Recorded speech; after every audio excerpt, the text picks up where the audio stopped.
Welcome to day 2 of 14 days of discovery.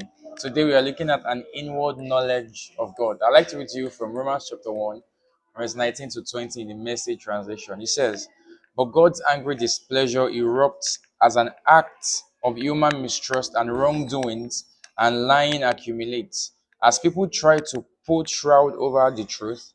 But the basic reality of God is plain enough. Open your eyes, and there it is.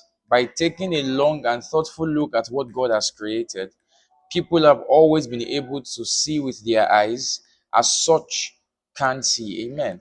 So you see, I strongly believe that it will be a big disadvantage to us, or a big flaw on God's side, if He created the entire world like we looked at and predestined everything like we looked at in day one, and He did not even put a hint that He exists by putting around us or even within us. I believe it will be a great act of disservice on God's part. And that's exactly where Paul's argument for the knowledge of God resident in every single human being comes from.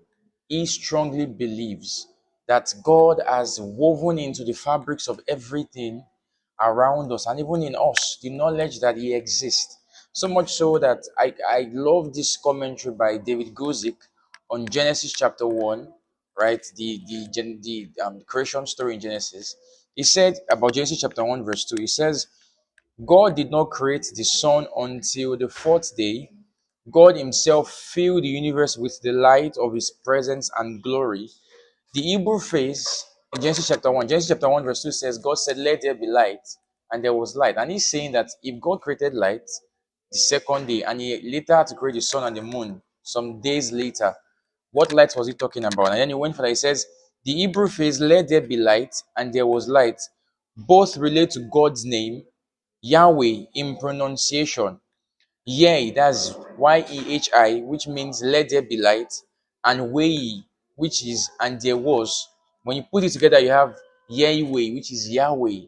And so He's making us understand that when God said, "Let there be light," and there was light, God was actually saying that let everything that exists in the universe that I will be creating have woven within the fabrics of it being that I exist and that I am their creator. And so we see that when David says God Himself filled the entire world with the glory of His presence, it means every single person is without excuse when it comes to the existence of God. Thank you so much, and I'll see you tomorrow.